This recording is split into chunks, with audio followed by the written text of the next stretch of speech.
My daughter hadn't replied for a week, so I drove to her house. My son-in-law insisted she was on a trip. I almost believed him until I heard a muffled moan coming from the locked garage. I circled back, tried the side door, and the sound coming from that dark concrete room didn't just scare me. It broke me as a father in a way I will never forget. Sarah never went a day without texting me. 7 days of silence wasn't unusual. It was impossible. I pulled up to the colonial house at 4:12 p.m., 94 degrees. The lawn perfect, everything perfect. Caleb answered the door, scotch in hand. $3,000 suit. She's at a wellness retreat in Sedona, he said smoothly. Silent meditation, no phones. I stared at him. Sarah hated meditation, had vertigo, hated flying. Can I see the itinerary? He sighed, annoyed. I don't monitor her every move. She wanted space, maybe from you. The door closed in my face. I didn't leave. Drove around the block, parked 3 houses down. Something was wrong. At 5:05 p.m., I walked to the backyard gate, punched in the code Sarah's birth year. That's when I heard it. A moan, faint, coming from the detached garage, not mechanical, human. I ran to the side door, locked, put my ear against the metal. The heat radiating off it was intense. Sarah? Help. Her voice, barely a whisper. My daughter was in there. I found a rock, smashed the window, climbed through. The garage was dark, smelled like gasoline and urine. Then I saw her, zip-tied on the concrete floor, hands behind her back, ankles bound. Her skin was gray, lips cracked and bleeding. I ran to her, checked her pulse, racing, weak. Sarah, how long? Thursday, she whispered. He pushed me down the stairs. Thursday. It was Tuesday. 5 days in this heat. With a broken leg I could now see twisted at an unnatural angle. I found tin snips on the workbench. Cut the zip ties. We have to go, now. He'll kill me, she sobbed. Not if I kill him first. I lifted her. She screamed as the broken leg shifted, dragged her to the side door, unlocked it from inside, threw it open. Caleb was standing there, holding a golf club. Helen, put her down. She's mentally ill. I had to restrain her for her safety. I looked at him, at his perfect hair, his linen shirt. I still held the tin snips, 10 inches of sharpened steel. Caleb, I said, voice flat. I was a trauma nurse for 30 years. I know exactly where the jugular vein sits. Take 1 step closer and I'll open your throat before you can swing that club. He froze, saw something in my eyes, lowered the club. We got to the car. I drove to the ER where I used to work, called Detective Miller from the parking lot while the trauma team swarmed Sarah. Check the basement, I told him. That's the primary crime scene. At the hospital, I accessed Sarah's iCloud, found photos she'd taken Wednesday night, a life insurance policy, $5 million,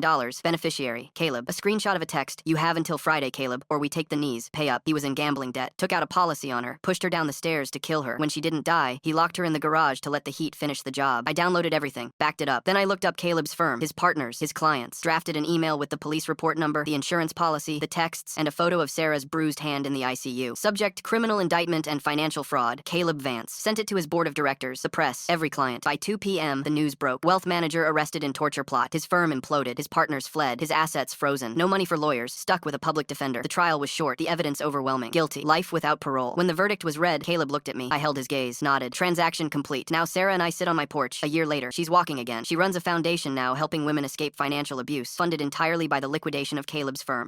Every woman who escapes a man like him is saved by the money he tried to kill her for. I look at my daughter drinking iced tea, savoring the cold water, and I realize a father's job isn't just to nurture. Sometimes it's to be the monster that fights the other monsters. Full story on channel link below.